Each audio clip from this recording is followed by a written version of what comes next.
Bible हमें बताती है कि जितने लोग विश्वास के साथ मसीह यीशु में बढ़ना चाहते हैं, अवश्य है कि वो सताए जाएंगे। हालेलुया। अगर आपको यह लगता है कि यीशु मसीह में विश्वास करने के बाद आपके जीवन में कभी कोई परीक्षा नहीं आएगी, कभी आप बीमार नहीं पड़ोगे, कभी आप परेशानी में नहीं जाओगे, कभी आपके जीवन में शैतान काम नहीं करेगा, तो यह आपकी सबसे बड़ी गलतफहमी है। हालेलुया। आज के समय में जो प्रचार आप सुन रहे हो, उसमें से बहुत सारे प्रचारक लोग प्रचार करते आप सुन पाओगे, जो इन्हीं बातों को बताकर आप तक प्रचार करते हैं बाइबल से। जो यीशु मसीह पे विश्वास करेगा उसके जीवन में कभी गरीबी नहीं आएगी, जो यीशु मसीह पे विश्वास करेगा उसके जीवन में कभी भी शैतान कुछ भी नहीं कर सकता है।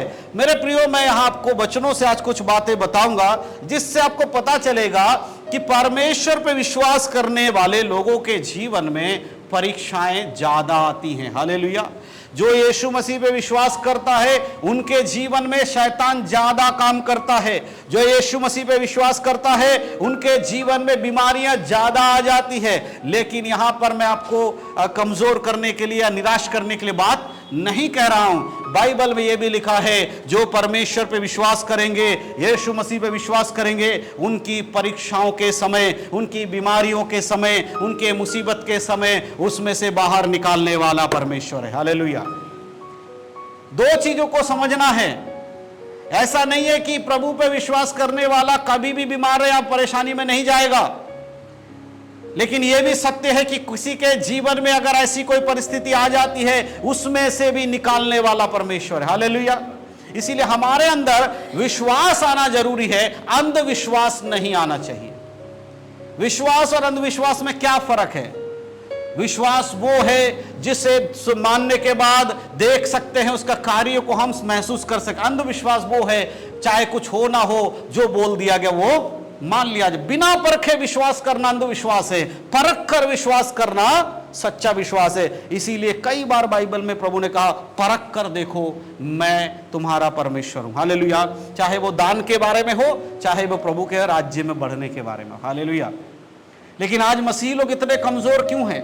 आज मसीही लोग प्रभु में मजबूत क्यों नहीं हैं? उसका कारण यही है कि मसीही लोगों ने यह विश्वास कर लिया है कि अब हम यीशु मसीह में आ गए हैं तो हमारे लिए तो पवित्र जीवन जीना भी जरूरी नहीं है। विश्वास कर लिया है तो सब कुछ सही हो गया। हालेलुया। लेकिन बाइबल में लिखा है, विश्वास बिना कर्म के मरा हुआ है। अगर आप यीशु मसीह पे विश्वास करते हो और एक पवित्र जीवन नहीं जीते हो तो आपका विश्वास मरा हुआ विश्वास है। हालेलुया।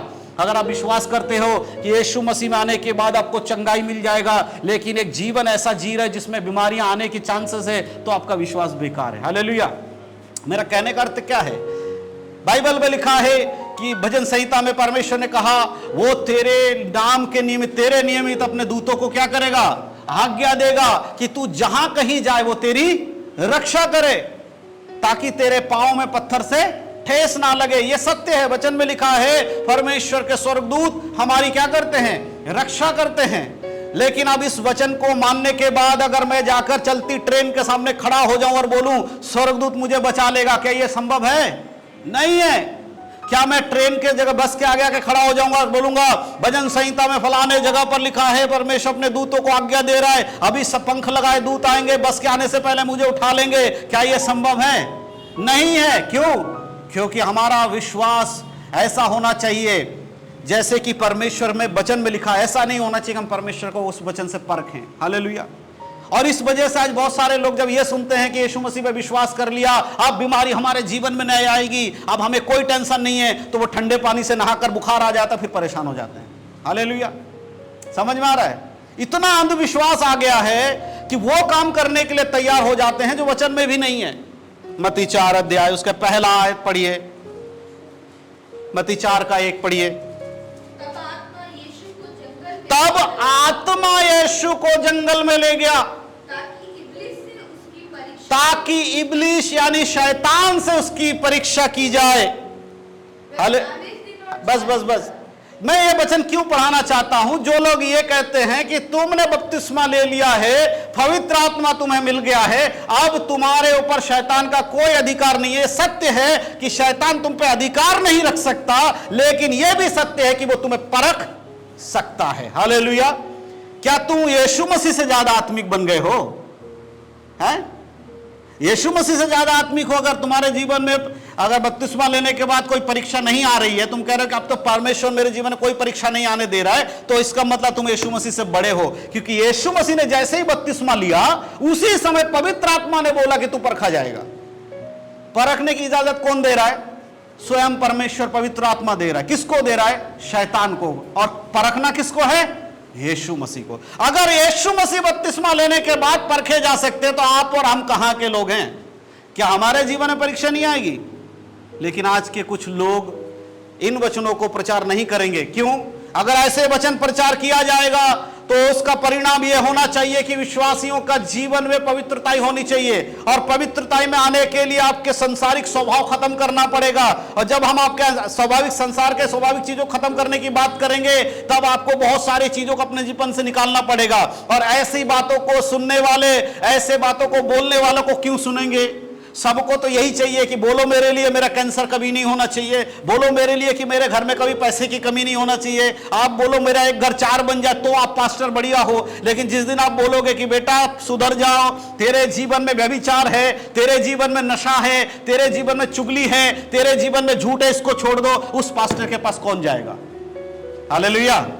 अगर यीशु मसीह परखा जा रहा है तो फिर हम मनुष्य क्यों नहीं परखे जाएंगे? यीशु मसीह को परखने का कारण क्या था? कारण यह था यीशु मसीह 100% परमेश्वर है, यीशु मसीह 100% मनुष्य है। इसीलिए मनुष्य के साथ क्या क्या हो सकता है, क्या क्या होगा, उन सारे चीजों को यीशु मसीह ने अपने जीवन में दिखाया। परीक्षाओं को भी दिखाया कि तुम परखे जाओगे। हालेलुया।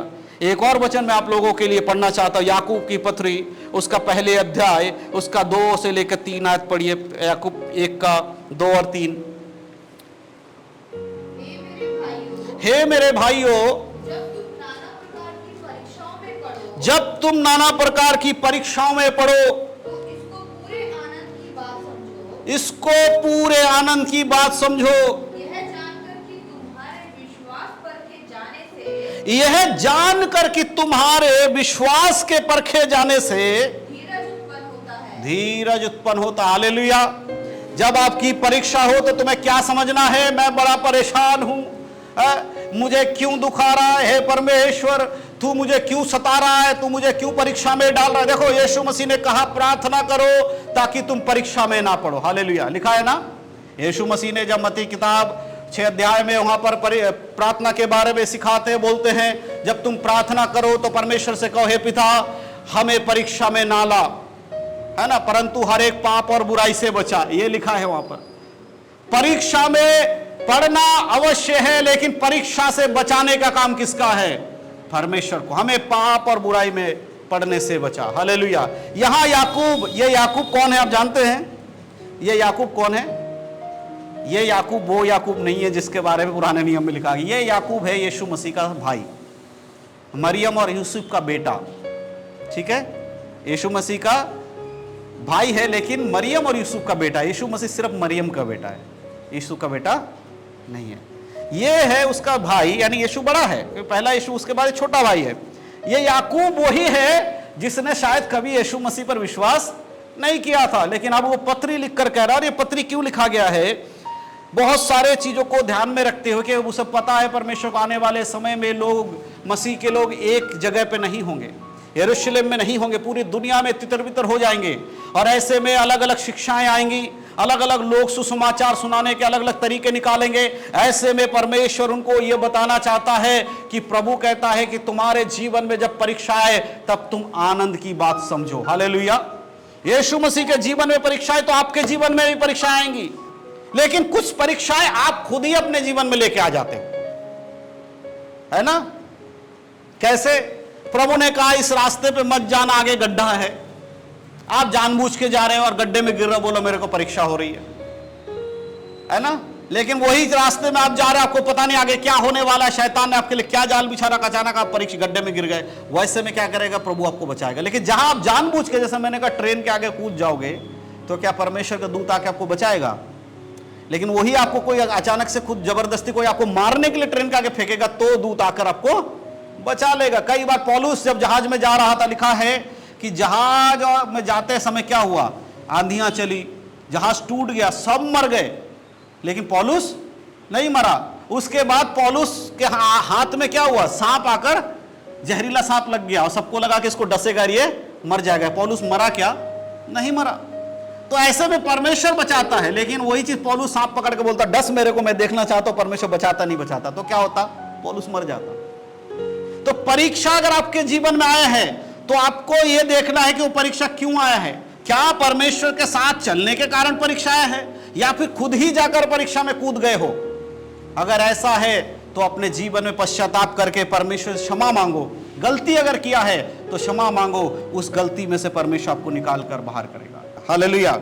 एक और वचन निकालिए, पतरस, पहला पतरस की किताब, उसका 6 आयत पढ़िए जरा। पहला पतरस उसका 6 आयत, 1 का 6। पतरस इसी याकूब के बाद ही है। इस कारण तुम मग्न होते हो, यह भी अवश्य है कि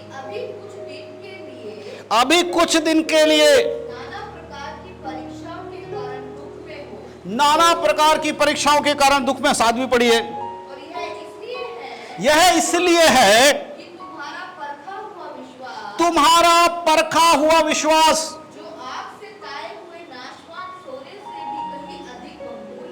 आग में तपाए हुए नाशवान सोने से भी कहीं अधिक बहुमूल्य है। यीशु मसीह के प्रकट होने पर प्रशंसा और महिमा और आदर का कारण है। यीशु मसीह के प्रकट होने पर तुम्हारे लिए महिमा और आदर का कारण ठहरे। हालेलुया। पतरस कहता है जब तुम्हारा विश्वास परखा जाता है, देखो नाना प्रकार की परीक्षाओं में जब तुम पढ़ो तो क्या याकूब कह रहा है, आनंद की बात समझो। अब यहां पर मैंने आपको बताया कुछ परीक्षाएं प्रभु में चलने के कारण हैं, कुछ परीक्षाएं आपने ऐसा कुछ कर्म किया है जिसका परिणाम स्वरूप आप परीक्षा में पड़ गए हो। पतरस कहता है अगर तुम प्रभु के आने के कारण या परमेश्वर में आने के कारण परीक्षा में आए हो, शैतान के द्वारा तुम्हारे जीवन में परीक्षा आया है, तो याद रखो जो तुमने यीशु मसीह पे विश्वास किया है उस विश्वास की परीक्षा की जा रही है। हालेलुया। आपके विश्वास की परीक्षा अगर की जा रही है क्योंकि आप यीशु पे विश्वास करते हो, तो आपका विश्वास परखे हुए जो सोना है ना, तपाया हुआ सोना। देखो सोने में आपने कैरेट सुना होगा ना, 16 कैरेट, 18 कैरेट, 24 कैरेट। सबसे बेहतरीन सोना कितने कैरेट का होता है, मुझे तो पता नहीं, आप बता सकते हो? 28 कैरेट होता है, 22 कैरेट होगा, मतलब जो भी है, आप, मुझे इतना सोने का बारे में नहीं पता है। तो सबसे बेहतरीन सोना अगर 22 कैरेट है तो उसको बहुत बार तपाया गया होगा, उसके अंदर के जो भी मटेरियल कुछ और मिक्स होगा उसको जला जला के खत्म करके प्योर सोना निकाल दिया गया होगा। जब सोना खदान से निकलता है वो प्योर नहीं होता है, उसे कच्चा सोना कहा जाता है। उस कच्चे सोने को तपाया जाता है, ज्यादा तपाने पर जितना तपाया जाएगा सोने की क्वांटिटी खत्म होती चली जाएगी। प्योर मतलब इतना 1 किलो सोना कच्चा है, उसको तपा कर उस सोने को अगर प्योर लाना है तो लास्ट में 100 ग्राम या 150 ग्राम सोना बचेगा जो प्योर सोना होगा। आपको तो उसको कितने बार तपाया गया होगा। उसी प्रकार से आपका विश्वास जब परखा जाता है, बार बार परखा जाता है शैतान के द्वारा, आपका विश्वास ताए हुए सोने से भी बहुमूल्य हो जाता है।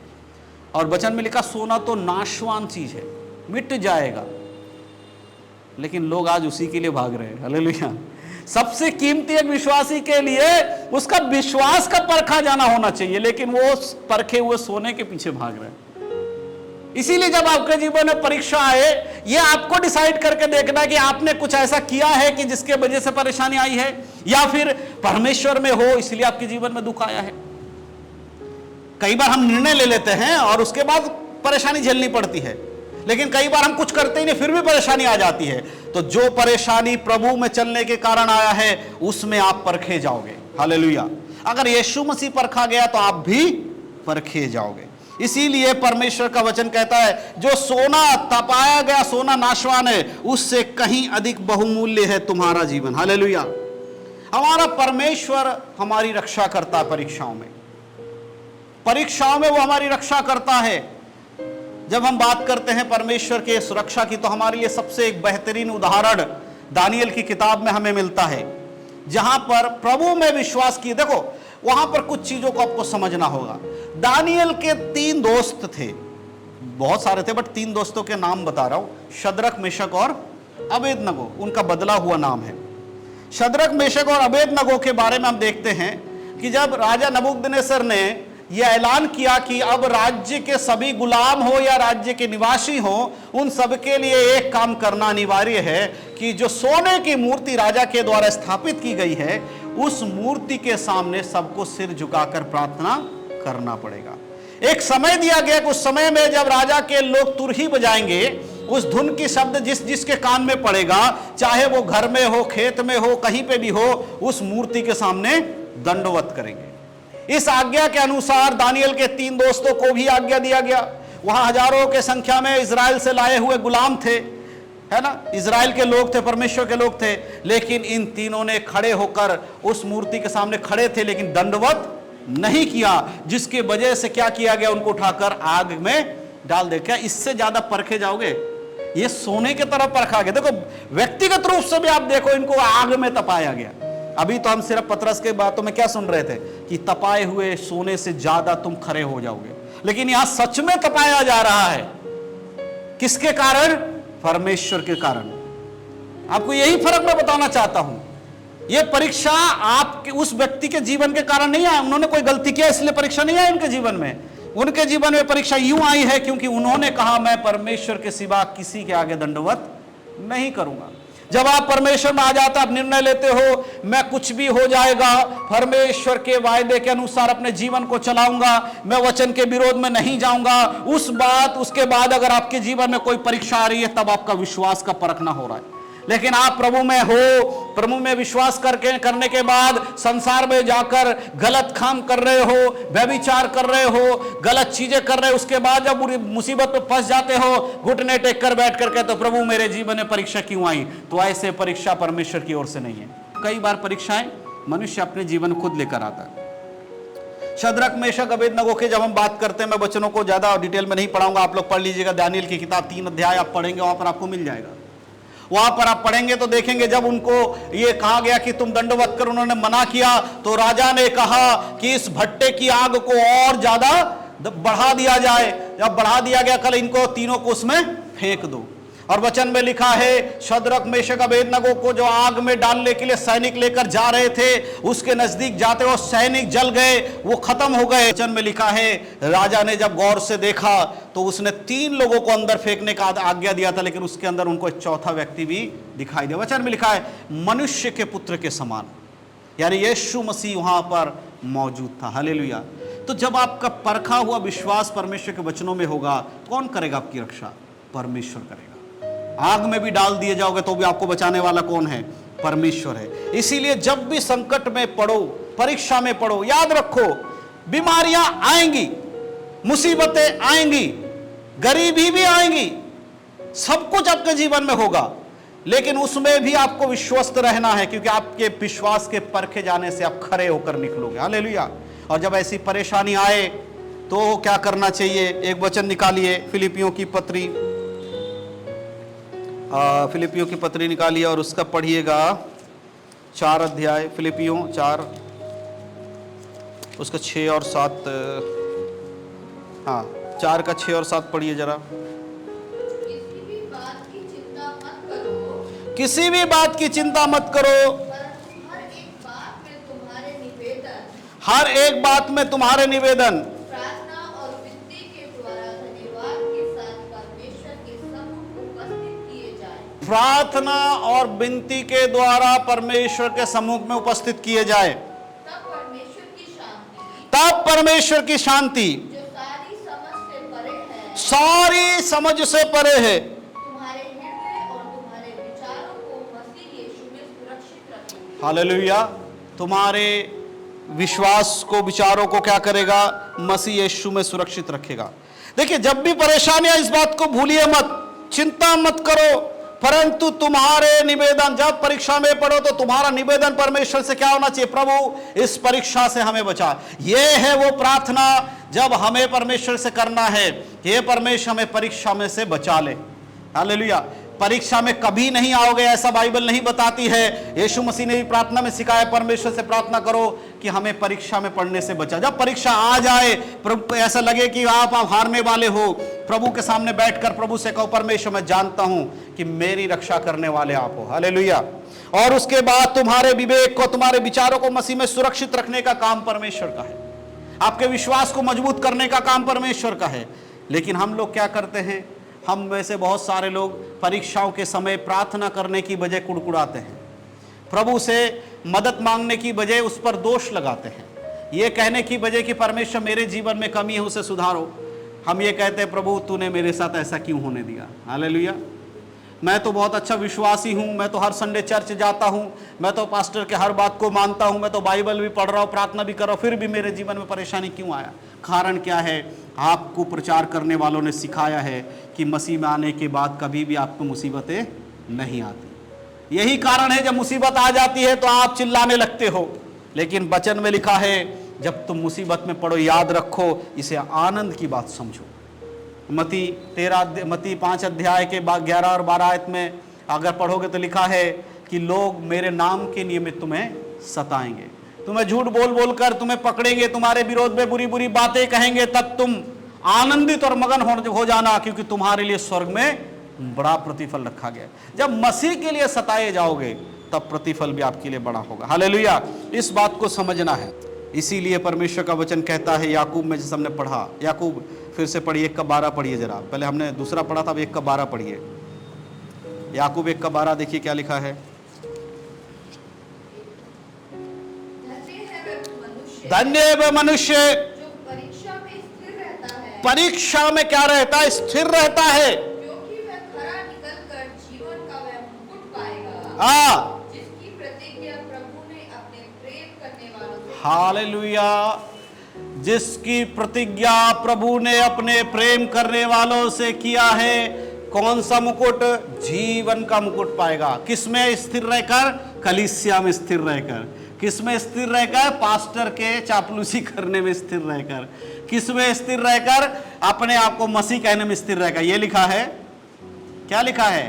परीक्षा में स्थिर रहकर। इसका मतलब परीक्षा होकर रहेगा आपका, आपके जीवन में परीक्षा आकर रहेगा। जो ये कहता है मसीह में आने के बाद परीक्षा नहीं है, जो ये कहता है मसीह में आने के बाद दुख नहीं है, जो ये कहता मसीह में आने के बाद बीमारी नहीं है, जो ये कहता मसीह में आने के बाद गरीबी नहीं है, जो ये कहता मसीह में आने के बाद कोई दर्द नहीं है, वो झूठा है। क्योंकि बाइबल बताती है मसीह में चलने वाला व्यक्ति परखा जाएगा हर उस काम से जो शैतान संसार के लोगों में लेकर आता है।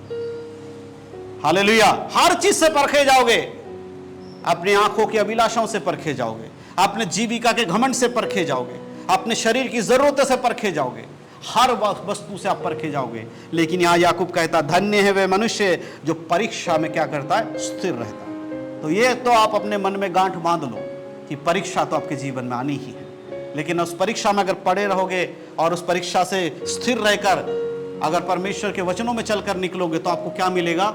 जीवन का मुकुट। क्या लिखा उसमें? एक बात लिखा है, खरा निकलकर उस मुकुट को पाएगा जिसकी प्रतिज्ञा प्रभु ने क्या किया? किससे? मुकुट किसको मिलेगा? सबको मिलेगा क्या? नहीं। परीक्षा में अगर सब लोग पास हो जाएंगे तो भी मुकुट सबको नहीं मिलेगा। किसको मिलेगा? जो परमेश्वर से प्रेम करने वाला है। यूहन्ना 14 अध्याय निकालिए, उसका 15 आयत पढ़िए। यदि तुम मुझसे प्रेम रखते यीशु मसीह कहते यदि तुम मुझसे प्रेम रखते हो तो मेरी आज्ञाओं को मानोगे। मेरी आज्ञाओं को मानोगे। तो यीशु मसीह से प्रेम करने वाला क्या पाएगा? जीवन का मुकुट, है ना। तो प्रेम करने का परिभाषा क्या है? आज्ञा मानना। हालेलुया। तो परीक्षा में स्थिर रहकर खरा निकलकर मुकुट कौन पा सकता है? जो आज्ञाओं को मानकर चलेगा उसको जीवन का मुकुट मिलेगा। सही मायने में यह है इसका अर्थ। इसीलिए यीशु ने कहा, याकूब कहता है यीशु से प्रेम करने वाले को प्रतिज्ञा किया गया। किससे प्रेम करने वाले को? यीशु से प्रेम करने वालों के लिए प्रतिज्ञा है, संसार के सभी के लिए प्रतिज्ञा नहीं है। और प्रभु कहता है जो मेरी सुनकर मेरी बातें और मेरी आज्ञा को मानता वो मुझसे प्रेम करता। आप समझ में आया? मुकुट सबको नहीं मिलेगा। कलीसिया में बैठने से आपको कोई मुकुट नहीं मिलेगा, कलीसिया में रहते हुए प्रभु के वचनों में चलने से आपको मुकुट मिलेगा। तो मेरे प्रिय, इन बातों को अपने जीवन में समझिए। परीक्षाएं अगर आपके जीवन में हैं और परमेश्वर में चलने के कारण खास करके, तो याद रखिए कि आप धन्य हैं। आपके लिए एक मुकुट तैयार किया गया है। जब यीशु मसीह आएगा, वो मुकुट आपके सिर पे रखा जाएगा। हालेलुया। जितने दर्द, जितने दुख आप इस संसार में सह रहे हो, उन दर्द और दुख से तुम्हारा अंत कर दिया जाएगा, उससे तुम्हें अलग कर दिया जाएगा। फिर कभी वो दुख और दर्द आपके जीवन में नहीं होगा। इस संसार में ऐसा नहीं है कि आपकी परीक्षा हमेशा आपके जीवन में है। बाइबल बताती है कि परमेश्वर के डरबइयों पे परमेश्वर की दृष्टि लगी रहती है। शैतान परीक्षा में यीशु मसीह को 40 दिन से ज़्यादा परख नहीं पाया। वचन में लिखा है, जब यीशु मसीह को परखा गया और यीशु मसीह वचन के अनुसार खरे निकले, तो वचन में लिखा है कुछ समय के लिए शैतान उसको छोड़कर चला गया। कुछ समय के लिए। क्यों? क्योंकि एक समय आ रहा है जब शैतान उसको फिर से परखेगा और उसको सूली पर चढ़ा देगा। उसी प्रकार से कई बार हमारे जीवन में जब परीक्षा आती है, कई बार परीक्षा में से निकलने के बाद एक और परीक्षा तैयार है। हालेलुया।